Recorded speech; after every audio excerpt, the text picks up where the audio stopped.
Welcome back to our 2011 Kentucky Derby preview. We're going to take a look at Uncle Mo. And Dave, Uncle Mo, this is a horse. Had he not finished third in the Wood Memorial heading into that race, this would have been the odds-on favorite to win the Kentucky Derby. But he finished third in the Wood Memorial, and that's where everything went bad. Tell us about Uncle Mo. Yeah, Uncle Mo, all winter long, was the future book favorite here in Vegas. And in fact, even for the Win Las Vegas put up Triple Crown odds, and it was as low as 6.5 to 1 on any Triple Crown winner. And although after he lost the Wood and came out that had a infection, the odds on any Triple Crown winner are up to 7.5 to 1 now. Almost only based on that, because every other horse is pretty much a known quantity.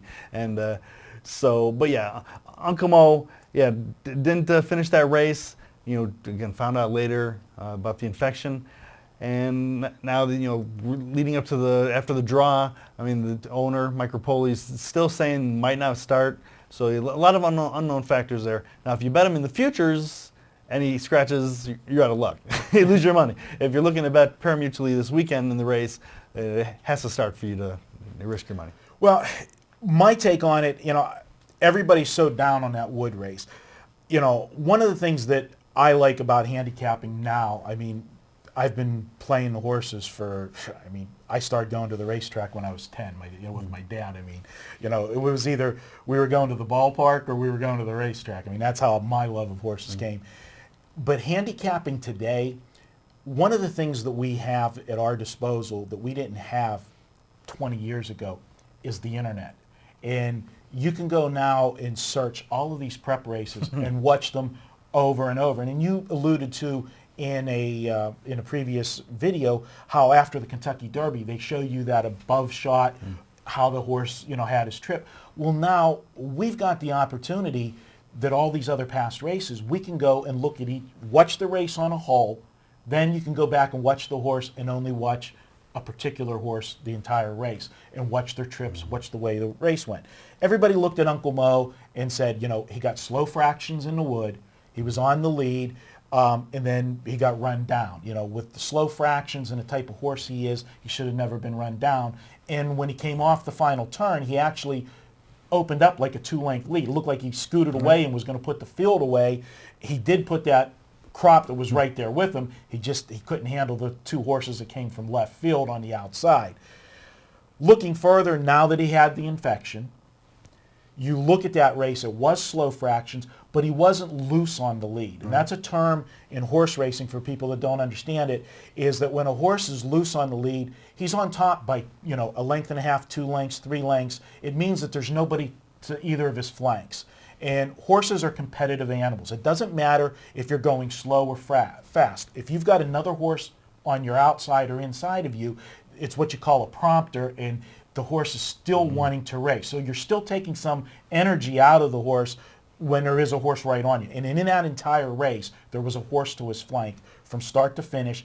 And actually, when they were in that last turn, you could actually almost lay a blanket over the field. They were so tightly bunched coming off that last turn. So I honestly don't think the Wood Memorial performance was as bad as most of the people are making it be, given the fact that he did have an infection. The infection's cleared up. Pletcher's had to go slow in bringing him to this race. He hasn't been able to drill the horse the way he would have wanted. And as you alluded to, there's still the possibility that they may scratch. I will say this much. As being a horse owner myself, I can guarantee you, if the horse is in the box to go Saturday, he is as close to 100% as he could possibly be, because this horse is too valuable after his racing career is done as a stallion to risk taking any chances just because it's the Kentucky Derby. They will not do that. So, I say go ahead and bet the horse with confidence. If he gets scratched, it's not a big deal because you're going to get your money back. But if he's in to go, I think he's ready to go. That's my take. You bring up a great point there about the breeding. Unfortunately, that's something that doesn't keep these horses on the track as long as we want a lot of times. I could do a whole video on that, my pet peeve on that one. Let's stay focused here. But yeah, I agree. If Uncle Mo is right and he's in the gate, he's the horse to beat. I'm going to try and beat him. And I hope he stays in the race, because then it helps my prices on all my other horses as well. Absolutely. From a purely greedy standpoint.